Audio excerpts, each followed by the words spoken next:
Today I'm gonna go through a list of Batman movies that never got made for good or bad, but here are they. First one is going to be Batman Unchained, intended as a sequel to Batman and Robin, directed by Joel Schumacher.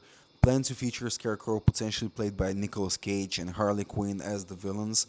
The plot involved Batman facing a fear gas induced trial in Arkham, featuring cameos from past villains like the Joker. It was cancelled after Batman and Robin's poor reception. And that only makes sense because that movie was fucking shit.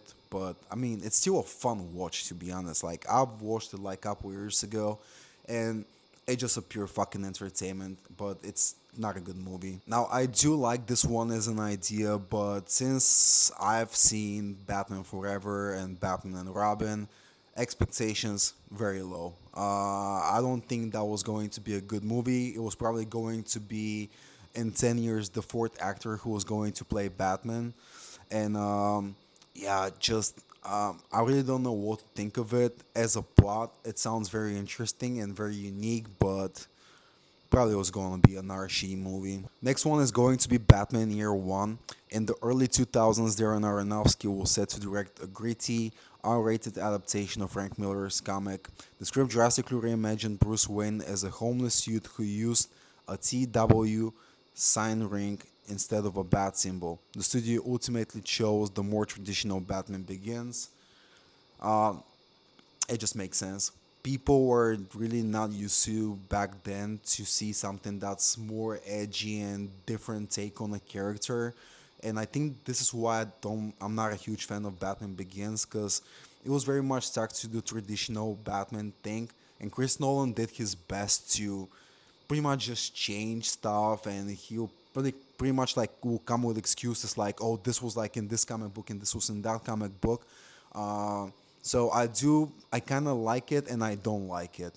But this sounds very interesting, and today this movie can actually be made, and I think they should. Why not? It's gonna be a different version of Batman. It's not gonna cost like shit ton of money, and they can even make a cast that's like cheaper, of course.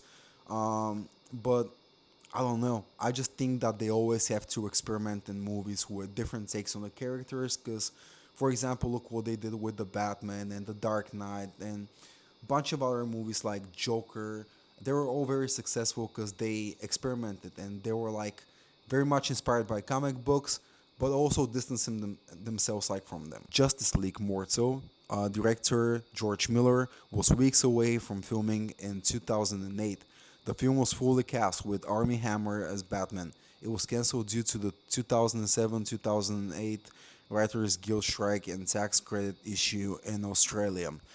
Um, Not a huge fan with like all this fucking superhero team ups, and it's just not my thing. I'm not really into it. That's why I'm not a huge fan of the Avengers and pretty much everything from the MCU.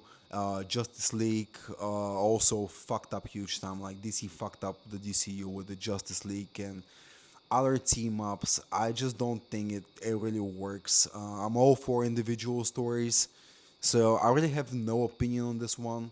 Could have been a good one. George Miller, he is a great fucking director. He did Mad Max, and he could have actually extended this to make it like very apocalyptic and to look good, but we'll fucking never know. Next one is going to be Ben Affleck's The Batman. Originally, Ben Affleck was set to write, direct, and start in a solo film featuring Deathstroke as a primary antagonist. Affleck eventually stepped down from the project due to personal reasons and creative shifts, leading to Matt Reeves' complete reboot. And his Batman is okay, man. I'm not a huge fan of it, but it wasn't in his control, right? It was others people. It was other people. It was like whoever directed The Flash and Zack Snyder. So I think Ben Affleck is a great director, and he could have made actually a really interesting Batman film, but unfortunately, I don't think he was gonna get that freedom to do whatever he wants with the character and his total take on it. It was going to be something that was going to be kind of more connected with the whole DC universe back in the day, and think that if he has a chance now to do a Batman movie, he's gonna do a way better job because it's just gonna be just him.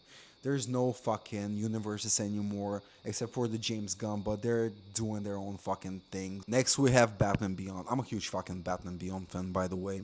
A live action adaptation of the futuristic animated series was pitched by director Boaz Yakin around 2000. It would have featured an elderly Bruce Wayne mentoring a teenage Terry McGinnis in a cyberpunk Gotham. I want to see that, man. I really fucking want to see that. Because Terry McGinnis is such a great fucking character. He is the protege of Bruce Wayne.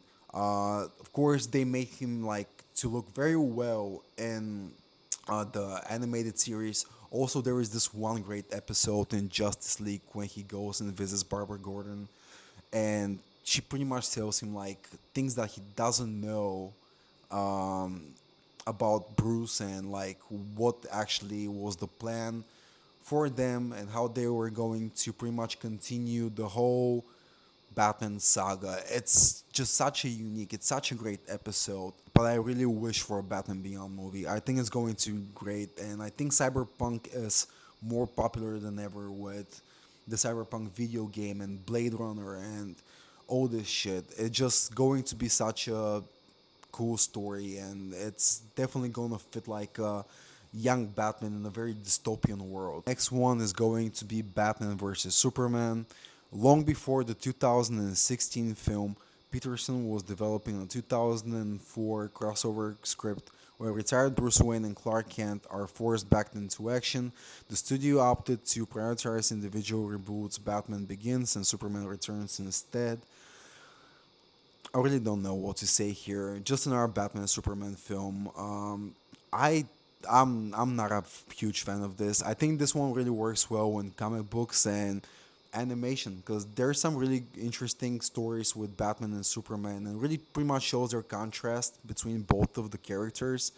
For example, like in Public Enemies and the one from the Superman animated series, I think that one was great too. But they're just more for like younger people, kids. But for a movie, I don't know, man. Like back in before 2016, I don't think they could have made like a very edgy Superman story. Then it's going to be Batman Dark Knight, a pitch from the late 90s that featured an old Bruce Wayne coming out of retirement to fight Man-Bat and Scarecrow. I don't know what's with all this old Bruce Wayne shit and why people love this so much. Like it's, of course, it's the fault of the Dark Knight Returns because Frank Miller did a great job there.